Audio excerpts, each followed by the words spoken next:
The HPI is on the move. Drones. These aerial robots are replacing manned planes. They're revolutionizing warfare by allowing us to see and kill from half a world away. And they're making science fiction a reality. Now, with unprecedented access to drone scientists, engineers, and pilots. Master armed. Nova reveals the technologies that make drones so powerful and the breakthroughs that are leading us into the future. Will drones soon replace even the most sophisticated manned planes and become a part of our everyday lives? It started out as a toy for my dogs to chase. The worry is that we'll have 30,000 drones crisscrossing the sky, accumulating all this information. They generate opposition both overseas and at home. I speak out on behalf of the rule of law. Now, enter a new chapter in aviation history as Nova takes you inside the rise of the drones. 3, 2, 1. This is the ultimate melding of man and machine. The U.S. has more than 2,300 manned fighter planes. Tiger 2, Dark Star Pictures. And pilots like Matt McDonough have long been our heroes. The best fighter pilots that I've seen are the ones that can make a quick decision when things are happening very quickly. But a revolution is underway as manned planes are replaced by drones. Are we approaching a time when movies like The Terminator become our reality? God, some machines are starting to take over. A time when machines fly, think, and even kill on their own.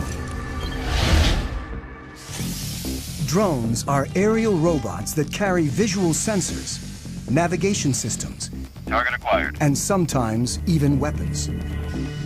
They come in all shapes and sizes and go by a variety of names. The United States Air Force uses the term remotely piloted aircraft. They are also known as unmanned aerial vehicles, or as the media likes to call them, drones. Already, the Pentagon relies on a family of more than 10,000 drones, usually to spy, but sometimes to kill. Small enough to fit in a soldier's backpack, the 3-foot-long Raven is the most widely used spy drone in the world. The stealthy Sentinel provided crucial intelligence in the raid to kill bin Laden. The killer Predator has flown thousands of missions since 2001. And the giant Global Hawk can stay aloft and spy for up to 35 hours.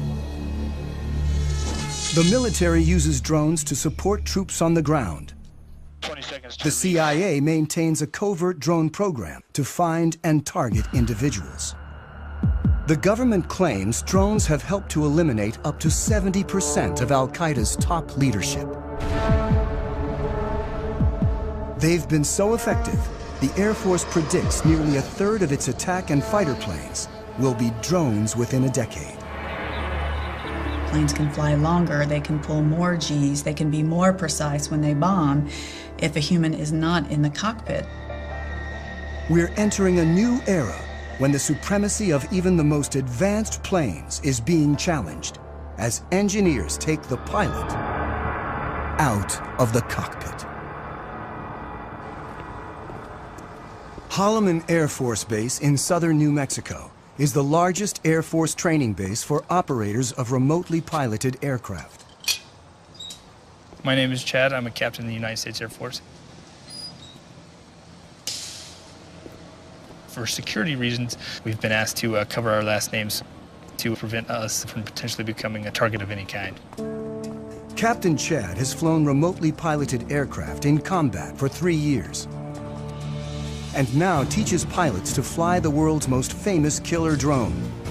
It's known as the MQ-1, or more commonly, the Predator. The Predator has changed warfare, but it's just a hint of what's to come. Where we are in terms of unmanned aerial vehicles is about the same place we were with biplanes right after World War I. We are at the very, very early stages of realizing what the potential of unmanned aerial vehicles are. Unlike complex fighter planes that are engineered for speed and agility, the Predator is built for endurance, so it needs to be light and efficient. It's the weight of a pickup truck or so, about 2,000 pounds, and it's balanced pretty evenly on the wheels. And with one hand here, I can lift it up and set it back down. The propeller-driven Predator cruises at only 84 miles per hour, and its four-cylinder engine burns about 300 times less fuel than a fighter jet. I can't say exactly how long it can stay up, but it is possible to stay up over 24 hours. A typical fighter plane can only fly for about 2 hours without refueling, and short, angled wings keep it fast and maneuverable. But the Predator hovers 5 miles up, often in uncontested airspace, and its long wings maximize lift. So as you can see, it's got some flex to it. With no pilot to protect, a remotely piloted aircraft is much lighter and simpler than a manned plane. On a fighter, the pilot's support equipment and ejection system alone weigh as much as a Predator, which in place of a cockpit has a satellite control system. It's essentially the brains of the aircraft. It gives us the ability to communicate, control, keep link with the aircraft, and navigate it. The Predator's sensor ball carries daylight and infrared cameras. We can easily make out people from 5-6 miles away. The sensor ball also guides the Predator's 2 Hellfire missiles. From right here, we fire the laser, and the laser spot hits the ground, and then once we fire the missile, this is the seeker, so this seeker will find that laser spot on the ground and travel to that spot, giving us a very precise capability of employing weapons. When conducting missions, remote pilots work out of small trailers on the ground. They control the Predator by satellite. This link is what makes it possible to take the human out of the cockpit and fly from virtually anywhere on the planet. It's tight, about the size of a normal shipping container. And a shift, it could be anywhere from 2 or 3 hours up to 8 or more hours, depending on the situation. From trailers like this, pilots of the Predator and its larger cousin, the Reaper, have killed thousands of individuals since 2001. In this clip from Iraq, a Predator pilot sees 2 insurgents firing mortars towards a coalition airbase. He tracks them and finally shoots. Flash. The pilot's role is to support troops on the ground and go after threats while trying to minimize civilian casualties. With such high stakes, pilots like Chad need ongoing training. Today, he'll be flying the Reaper in an exercise 50 miles away in the New Mexico desert. All right, Greg, you're gonna be my HVI. I have Shadow on station. He's gonna be watching you. You're gonna be on a group of former soldiers working for a company called Rally Point will run an exercise in which Chad will hunt down insurgents in a mock village. We'll strike you there. Once you die, stay there, drive 2 will play insurgents, and 1 will be a soldier on the ground communicating with Chad. About to take off now, so we're going to push the throttle up. And there we're up in the air. The training mission offers a rare glimpse into the mechanics of how the U.S. uses drones to support troops and prosecute its war on terror. The goal is to make it as realistic as possible so pilots can avoid mistakes when in battle. They should be checking in here probably in the next 20 minutes or so. It's going to be a MQ-9 Reaper. If they're at 25,000 feet, which they generally work, we're not going to be able to see them at all. It takes about half an hour to reach the mock village. Drones like the Reaper can fly on their own using autopilot and preset GPS locations. But the Air Force still keeps human hands on the controls at all times. People have this concept of either it's a manned plane and the pilot's doing everything, or it's an unmanned plane and it's something out of the Terminator movies. The reality is it's in the middle right now for both the manned and the unmanned planes. Our mind tries to put it in terms of robot or human, but the reality is a mix. As Chad pilots the Reaper, his sensor operator, Jay, controls the cameras and lasers. On the ground, The fake insurgents enter the village as the Reaper hovers miles above. Bones 3-4, Rally 2-0, stay status. Rally from Bones 3-4, we have eyes on the target. Chad gets direction from the soldier, whose handheld receiver and computer allow him to see what Chad sees. Chad's call sign is Bones. The soldier goes by Rally.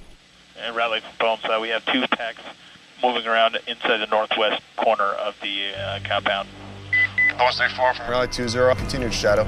The soldier directs Chad and Jay to follow an HVI, or high-value individual, dressed in black. Rally from Bones 3-4, looks like the one individual wearing black is now getting on the motorcycle and departing the group. Depending on the situation, the decision to kill comes from an intelligence officer who could be anywhere, a battle commander on the ground, or sometimes the pilot. Bones 3-4 from Rally 2-0, looks like that personnel is stopping. Bones 3-4, that's a firm, that's what we got up here. All right, what I'd like to do is go ahead and prosecute 9-line Bravo 1. Copy. Master armed. The sensor operator targets using the laser. This will be a run against the target under our crosshairs. 10 seconds to release. Sensor, you ready? Copy. 3, 2, 1, rifle. And Bones 3-4, weapons away. 25 seconds time of flight.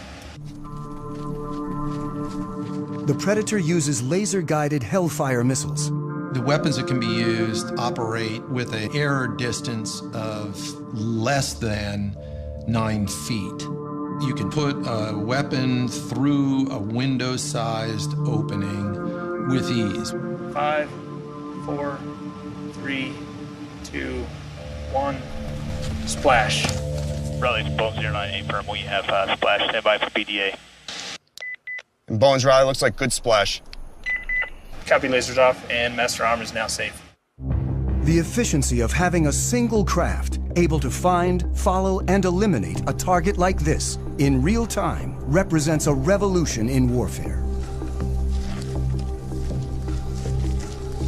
Let's go back to the middle of the last century. During World War II, it took on the order of months to assemble intelligence from a variety of different sources, whether it be airborne, on the ground, to assimilate that information and then determine what targets might be hit. Then it took hundreds of aircraft and literally thousands of bombs to go out and attack a target using that information that had been developed over a period of months. Today, with the capabilities all wrapped up into one vehicle, the Predators and the Reapers in particular, you can accomplish that find, fix, finish cycle in a matter of single-digit minutes. Before the Predator, the military had to design separate aircraft for intelligence gathering and attack. Reconnaissance was key, and after World War II, engineers built ultra-sophisticated spy planes. They went faster and higher than ever before to make sure the pilots and the information they gathered didn't fall into enemy hands. The SR-71 was triple sonic. In other words, it go over Mach 3. Max recorded altitude was 85,200 some feet.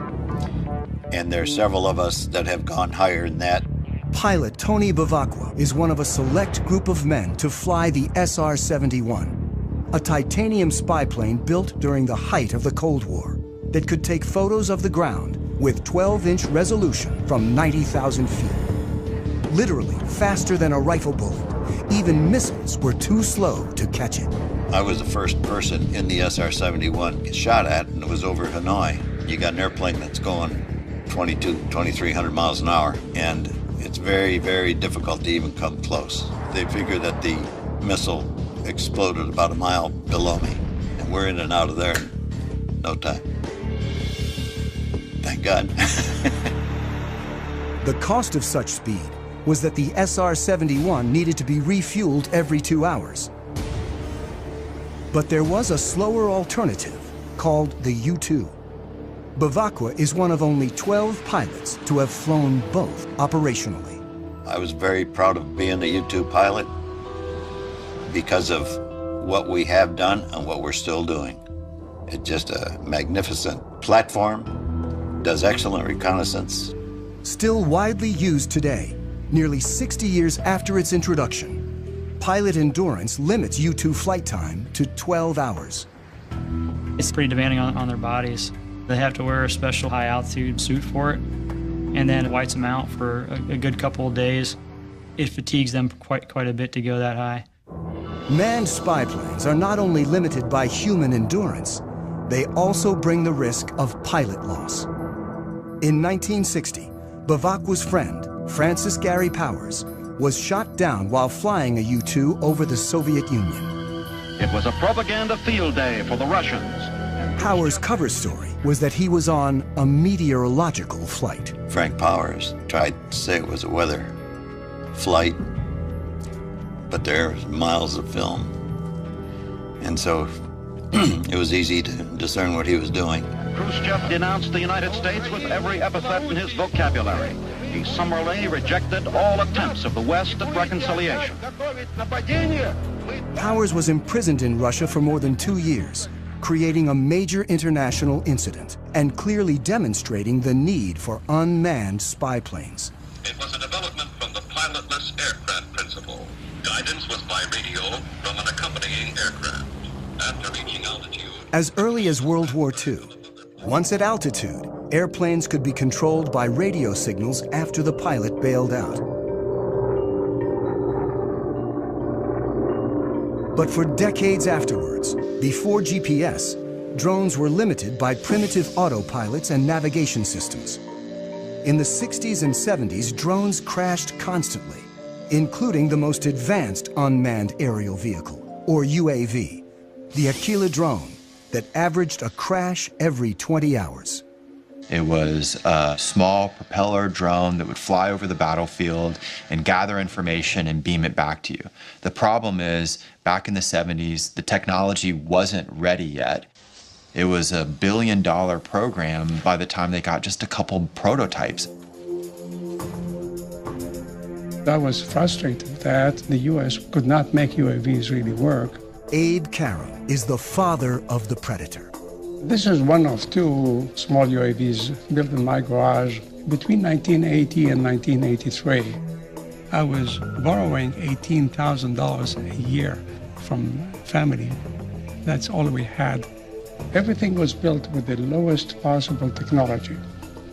We were trying to show that if you design the best you can, then you are going to get performance by design.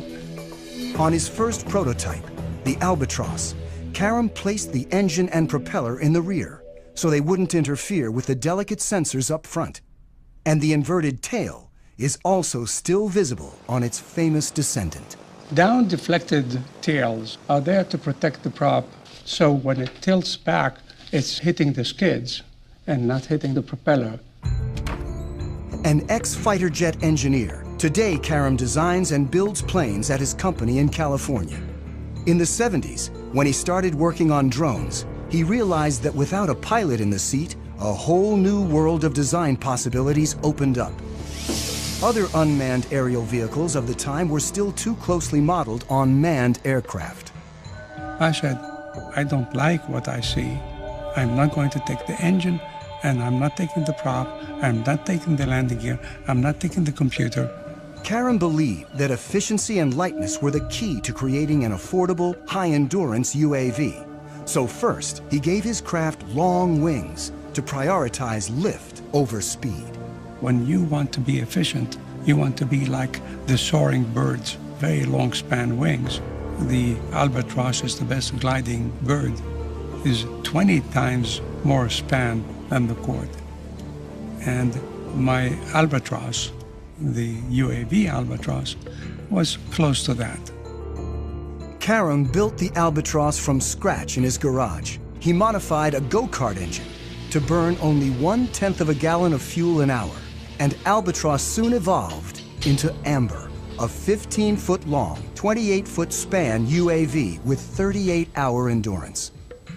Karam relied on seed money from DARPA, the Defense Advanced Research Projects Agency. Its early investments in artificial intelligence and other technologies led to countless civilian uses and made modern UAVs possible. In the 1970s and 1980s, with significant DARPA impetus and some DARPA funding, a variety of new technologies emerged, including the Global Positioning System, long-range data links, lightweight computer equipment, and composite materials, as well as satellite communications and digital flight controls. The Albatross, the Amber, were the harbingers of the modern era of UAVs. We were a total team of 3 people, and we proved a lot of what we wanted to prove. Secretary of the Navy and the head of DARPA, they said, okay, you fly 500 hours, how many are you going to crash? We ended up not crashing any in the 500 hours we did for the military. Karam's Amber prototype never went into full production. But after a number of incarnations, by the mid-90s, his design became known as the Predator. Do not handle the missile by the strakes, wings, fins, seeker head, rocket motor, nozzle seal, umbilical connector housing during loading to prevent damage to equipment and or injury to personnel. My UAVs were not meant to be armed. It was really built for the Cold War, when we had the big tactical challenge with so much artillery on their side, so much artillery on our side. Ready? With 2 large armies facing off, UAVs could be used for espionage, but not attack. Then, after 9/11, America started targeting individuals. Now we are fighting non-state enemies, so it starts making sense to arm the UAV, which is not my intention in the beginning. In October 2001, an armed Predator changed warfare forever. I was the commander of the air operations against Afghanistan, where we actually used, for the first time, a weapon off the MQ-1 Predator. The advantages were enormous, order of magnitude beyond where remotely piloted vehicles had been just 10 years prior in Desert Storm. Since this initial strike, drones have proven so effective that the Air Force is now training more remote pilots than manned fighter and bomber pilots combined. So, playing on the scenario? At Holloman Air Force Base in New Mexico, instructor Major Jason teaches this new generation of pilots. Adam 03, loud and clear. The stakes are high when operational, so they begin on video simulators. He invents practice scenarios programmed using Xbox video game controllers. Adam 09 from Viking 01, you're cleared hot. Stuff that we can't do in the real plane, I can do anything here, because the world's whatever I want it to be. 3, 2, 1, rifle. It's a controlled environment, and we want them to learn here, so that way when they do go operational, you know, they've already made all those mistakes. Pilot, it doesn't look like I ever turned the laser on, so I don't know where the missile went. How did that happen? If that would have happened in real world, that'd be a really, really bad day. Unlike fighter pilots who train for a minimum of 2 years, remote pilots learn to fly their increasingly automated drones in less than 1. The FAA did a study recently that showed that pilots with real flight experience in manned aircraft are actually worse UAV pilots than those that have no flight experience and really come in off the street.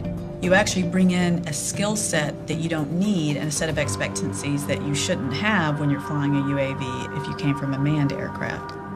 So the Air Force is taking officers off the street with no flight training and putting them through the program, and they've been very successful. They come here, they never went to pilot training like I did. They're here for a few months and then they have to go operational, so it happens real fast. Adam 09, rifle time of flight, 15 seconds. And when pilots go operational, despite being half a world away from the action, it all feels very real. Adam from Viking 01, copy splash. It's not like a video game at all. There's no reset button, there's no, there's no turning it off. In real strikes, like this one in Iraq, technology actually allows drone pilots to see more than manned pilots ever have. Because we have such a long loiter time, there's potential to have eyes on the target that we are going to blow up for hours ahead of time. we employ on it, strike the target.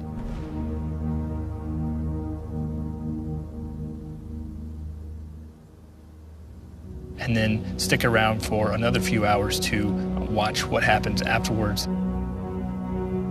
You have to stay there and then stay plugged in and stay focused on the destruction that you just caused from your aircraft. In 2012 alone, the U.S. carried out hundreds of drone strikes across 4 countries. Afghanistan is the only publicly authorized war, while strikes in Pakistan, Somalia, and Yemen are covert CIA operations performed without putting American lives on the line.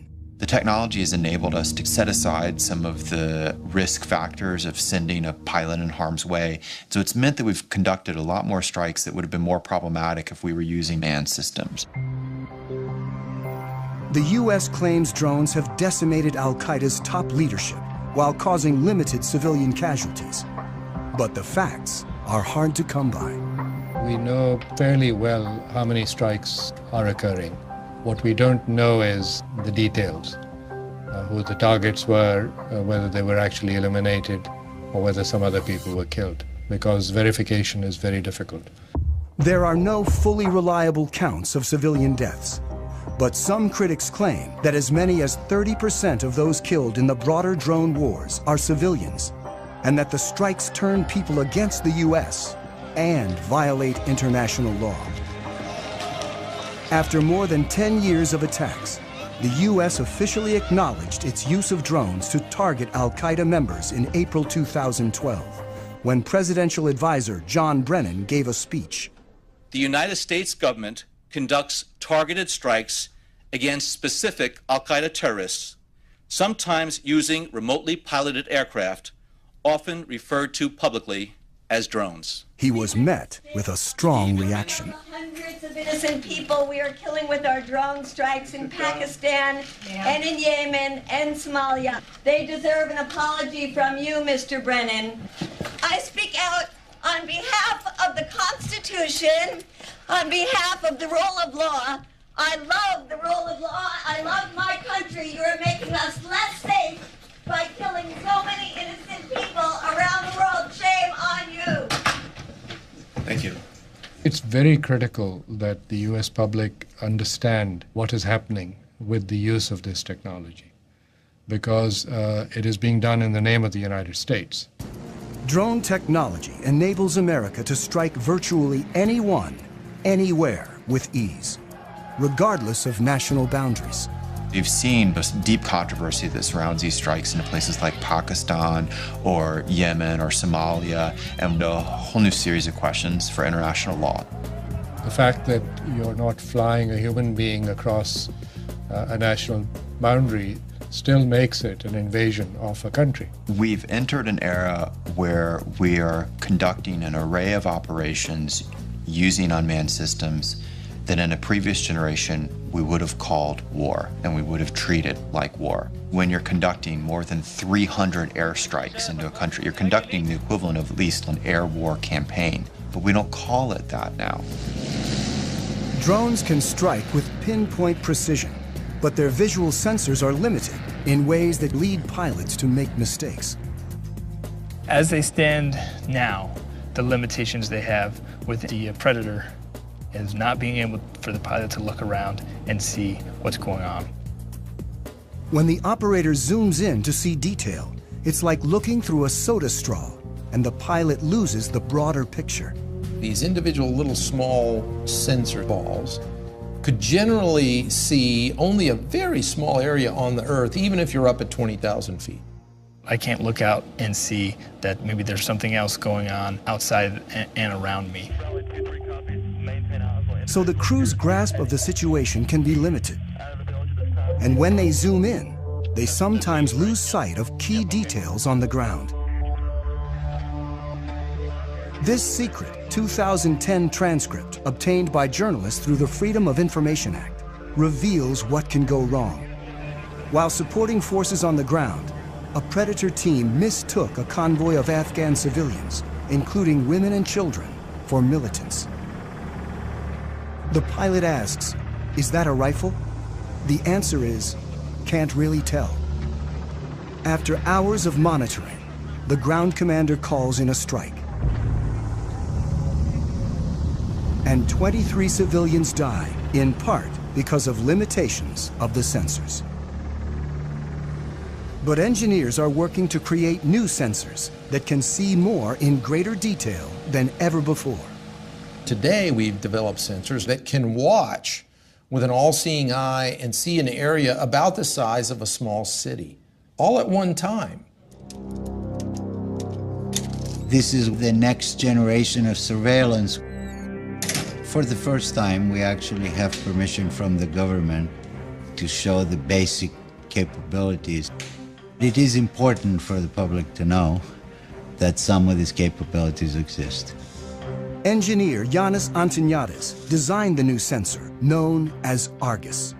With 1.8 billion pixels, it's the world's highest resolution camera.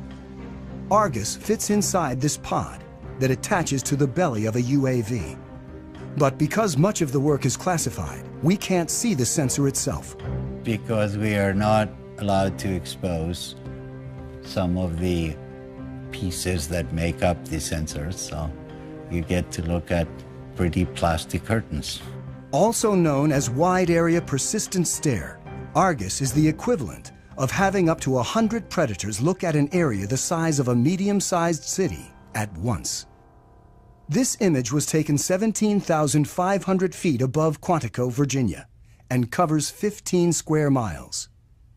This whole image is at a very, very fine resolution. So if we wanted to know what is going on in any spot along this image, say near this building at this intersection, we can generate a moving image that shows what's going on in the area. Simply by touching the screen, Antoniadis has opened up a window showing a detailed area, while still maintaining the broader context. And everything that is a moving object is being automatically tracked. The color boxes represent that the computer has recognized the moving objects. You can see individuals crossing the street. You can see individuals walking in parking lots. There's actually enough resolution to be able to see the people waving their arms or walking around, what kind of clothes they wear. And you could pick the location of where you produce these images anywhere in the entire field of view. Antoniadis can open up to 65 windows at once and can see objects as small as 6 inches on the ground. From even 17,500 feet, the white thing that you see flying around is a bird. Argus streams live to the ground and also stores everything, 1 million terabytes of video a day, which is the equivalent of 5,000 hours of high-definition footage. So you can go back and say, I would like to see what happened at this particular location 3 days, 2 hours, 4 minutes ago, and it would actually show you exactly what happened as if you were watching it live. To create the world's highest definition camera, Antoniadis needed to design a new imaging chip. But DARPA, the project's funder, wanted to move fast and keep costs down. So he borrowed technology that most people have in their pockets. Inside this cell phone, we find a tiny little camera. So if you were to take off the majority of it, you'd be left with an imaging chip. If you were to take 368 of these and make a big mosaic out of them and start shooting images, now you have Argus. Unlike the Predator camera that limits field of view, Argus melds together video from each of its 368 chips to create a 1.8 billion pixel video stream. This makes it possible to zoom in and still see tremendous detail. Whether Argus has been deployed in the field is classified. I'm not at liberty to discuss plans with the government, but if we had our choice, we would like Argus to be over the same area 24 hours a day, 7 days a week. That's not very easily achievable with manned platforms. This is where UAVs come in, and they're absolutely the perfect platform. Argus may be mounted on an armed UAV like the Predator, a long-range platform like the giant Global Hawk, or a development craft called the Solar Eagle that may someday stay aloft for years at a time. The U.S. Air Force right now has the ability to archive every single video that comes off of every single UAV. We're moving to an increasingly electronic society where our movements are going to be tracked. While technologies like Argus are expanding the reconnaissance power of UAVs, unmanned aircraft remain vulnerable in other ways. The Air Force's large drones still crash more often than manned planes.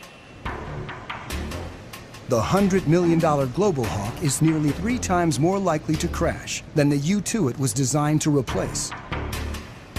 Even if there's no pilot to lose, when a drone goes down, it can still be a problem.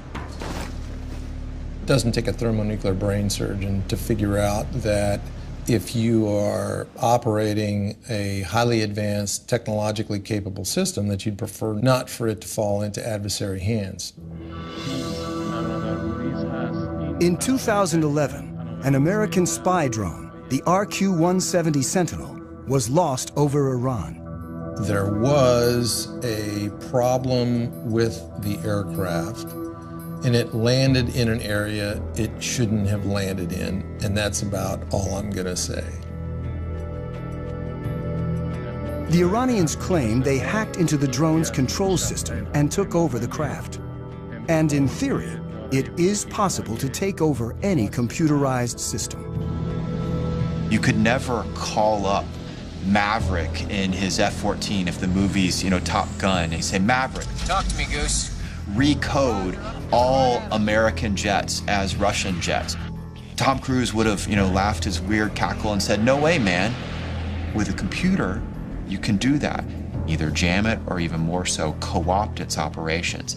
And it's a whole new era in war. Opens up a lot of new possibilities and, of course, huge new dangers to think about. Why the Sentinel went down remains classified. But experts point out that drones often crash for very basic reasons. UAVs sometimes aren't that smart. Their self-diagnosis isn't all that smart. And by the time they have a problem, it's too late. You lose the link, lose power, and you're gone. Control can be lost for a number of reasons. When Reaper pilot Chad simply banks too sharply, he loses the satellite link. Uh-oh. The picture freezes, and he's momentarily flying blind. That was me turning. He quickly levels the craft and restores the link. I was turning aggressively and it had trouble keeping up the satellite link. There is a degree of vulnerability involved with remotely piloted aircraft that have a command link, or they're actually operated by operators, that you can overcome by having a human in the cockpit. Dark Star, football. If for some reason I all of a sudden hear an increase in airspeed, I start to feel a roll, and I'm not intending for that to happen, well, something is going wrong, and I now need to make sure that I'm doing what I need to be doing. Unlike manned planes, drones depend on control links that can be lost, or potentially, as may have happened with the Sentinel, even taken over by the enemy. But what if a craft could operate on its own, free of any links, and even make its own decisions?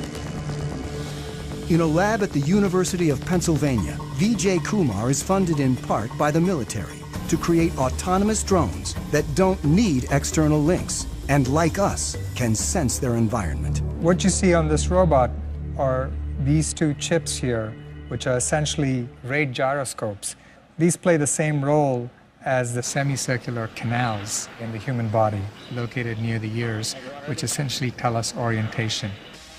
So the rate gyroscopes that are on board can actually measure these angular velocities at thousands of times a second. This chip here is the accelerometer, and this allows the robot to sense accelerations in the lateral direction. So these are analogs to the otolith organs that measure acceleration in the human head. When a human pilot feels an unexpected change in acceleration, he knows to adjust the aircraft. And the robots do exactly the same thing. The sensors adjust the craft by changing the relative velocities of the rotors and allow the drones to follow a leader with precision. A fundamental problem in coordinating multiple robots is the ability to maintain formations. What a robot has to do is determine where its neighbors are and figure out what the relative position is, and then monitor that relative separation very carefully. You only need to tell one robot how to move, and the other robots essentially maintain formation by just keeping a specified relative distance. In the figure eight, they come within inches of each other, so they have to combat aerodynamic effects from their neighbors, and they have to have very, very precise control. And all that is done autonomously. The precision of the robots allows them to do some things more quickly and accurately than human pilots can, like predict the movement and the shape of an object and adjust accordingly. In terms of acrobatics, I think it'll be hard to beat what a robot can do. The neuromuscular system in the human body, there may be delays of the order of 80 milliseconds to 200 milliseconds before you actually take an action in response to what you see. Well, robots have this unfair advantage. They can do these computations hundreds of times a second. So your delays are of the order of a millisecond and perhaps even less. In the lab, the drones communicate with a central computer that uses motion capture, an optical system that tracks silver reflective markers on the robots and tells them where they are at all times. But soon it may be possible to cut the cord. And they've already developed another autonomous drone that can go anywhere on its own. The holy grail is to do all of this without any kind of external sensing, without GPS. And in principle, we can do it. These bigger robots actually rely on observations of external features to tell them where they are in the environment. This drone carries a laser rangefinder that determines distance to obstacles, and a depth camera that reveals 3D information about the surroundings. They carry on board the processing power, the sensors that are necessary to look at the environment, to reason about the environment. So they can take their relative location and the location of the features to build a three-dimensional map. Well, I'd like to see this technology being used for humanitarian purposes. Imagine there's a 911 call from the building.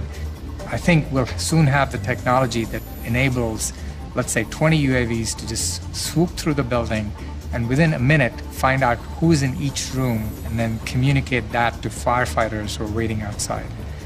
But any technology that you develop, there are always people who are going to use it in ways that the designer never intended them to be used. And the key components of drone technology are already available to virtually anyone. Over there. I got into the hobby about 4 years ago. It started out as a toy for my dogs to chase. I'm pretty obsessed with the hobby. I'm currently single, have been for 30 years. No kids. I just live here with my 3 dogs, and I get to spend nearly every night and every weekend working on these things. Corey Brixon of Orange County, California, is one of tens of thousands of drone hobbyists across the country. The basic quadcopter is about $500, which is the frame, the motors, the speed controllers, the electronics that you need. This is actually the GPS sensor, and that's sending the signals out to the satellites. The cameras, as small as they are, they're high-definition footage. Like the Predator, Corey's quadrotor has a programmable autopilot that uses GPS to navigate. He can set locations, altitude, and speed so the craft can fly autonomously. Corey flies for fun, but drones, small and large, are increasingly used domestically for more serious purposes. The Border Patrol searches for illegal migrants with Predators. Police departments are turning to smaller drones for reconnaissance. And thousands of individuals use them for their own, sometimes political, ends. We don't consider ourselves to be animal rights activists. We're investigators. Some of our targets are the pigeon shooters in Pennsylvania, so we had the copter up filming what's going on. There were a couple of shots, and it's slowly losing altitude. And then it takes one more shot, and it's down in the trees. You can hear the shooters start cheering and laughing and all that kind of thing. What they didn't know is that we had more. This incident is the first known shoot-down of a domestic drone, but it may not be the last. The spread of drones has raised concerns about privacy and even led one senator to propose legislation limiting domestic use. I think anybody that can use a device to peer into your activities, even if it's from the air outside your window or the air above your property, I think there's a right to privacy, and I'm all for making sure that all these drones don't come back from Afghanistan and Iraq and get put to purpose here that isn't consistent with our constitutional bearings. The worry is that in 2 or 3 years we'll have 30,000 drones crisscrossing the sky, accumulating all this information. It's a game changer, but it's not just an American revolution. There are more than 55 other countries right now that are building, buying, or using military robotics, particularly in the air. Iran recently announced it has its own armed drone with a range of over 1,000 miles. It's not known whether any of the technology was adopted from the lost U.S. Sentinel. But in the drone's arms race, the U.S. is constantly developing new technologies, like a small flying camera with a twist called Switchblade. The Switchblade will launch out of this tube, and the wings, the tail, the propeller will all spring open. That's why it's called Switchblade. And so when the operator finds the target by looking into the viewing screen, he'll then send a command to the Switchblade that'll enable the Switchblade to basically hone in on that target and detonate its explosive charge upon contact. It's a tool that our customers are very excited about, and it's a tool we think will protect our forces and help save innocent lives. Switchblade's already been deployed, and a killer drone that may someday replace a manned fighter is on the horizon.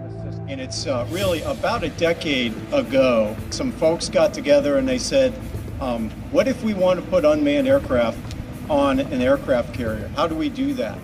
This X-47B prototype is the world's first tailless fighter-sized drone. But it's still a year or two away from its first goal, to take off and land on an aircraft carrier. We're maturing the technology required to take this unmanned vehicle to land on the flight deck autonomously. We're focusing on the mechanics of landing the aircraft, where you have a predetermined position that you're targeting to, and the aircraft can react very quickly to changes in that environment to put itself on that pre-planned position. The system has a lot of sensors, a lot of instrumentation on it, so it knows how all of its subsystems are behaving. It knows how its engine and all of its control surfaces are performing at any time. It'll turn where we expect it to turn, it'll come back when we expect it to come back, and it'll land on the runway that we planned. Drones are no longer just eyes in the sky, and someday UAVs like the X-47B may be involved in sophisticated attacks alongside manned jets. It's the idea of the mix, the team working together. That's probably the future. You won't see every plane on the aircraft carrier be one of these. So right now the vision is, oh, we'll just have one or two. But when they get them and maybe they prove more useful, then it may be, well, we don't want one or two, we want a squadron. It's a lot like if you look at the first use of mechanized forces. Originally it was lots of horses and just a couple of trucks and tanks, and then you saw things change and change and change over time. We'll probably see the same thing happening with robotics. As drones like the X-47B mature, they'll become more autonomous, likely conducting bombing runs, then more complicated air-to-air operations. Even as policymakers debate the rules of engagement for drones, technology is moving forward toward a time when drones might operate with intelligence that more closely resembles our own. But for now, they can't do what a pilot can. When you get an aircraft like this over hostile territory, you'll have potential targets or threats that will pop up unplanned. So what we haven't done yet is develop the technology that would then react to those unplanned targets or threats. Thank you very much for coming to Pax River today. I think UAVs of the future will certainly be able to exhibit increased levels of autonomy. But I think if you were to ask most autonomy researchers or most AI researchers about whether the rise of the machines type scenario is a real concern. Their response would be, we should be so lucky. And in fact, if we could get little slivers of that kind of adaptive and cognitive capability into systems, that would be a very significant breakthrough over where we stand today. Angry T-class check. I've flown about 2,000 hours, and the missions that I've flown seldom go as planned. There's a lot of pieces that you cannot plan for. Nothing replaces the human being in a tactical environment, saying what to do next and why not this and why not that. Cactus 1539 hit birds. An Airbus 320 with 150 passengers goes into a flock of Canadian geese and needing to land. I can't do it. I'm going on the Hudson. You want to be in a robotic 320 in that situation? Or do you want Sullenberger to land you? Because you can't anticipate everything. This ability to respond to the unknown may be the final hurdle if drones are ever to fully replace manned planes and start making decisions on their own. I think we're far, but let me say, I'm the last guy who says, impossible.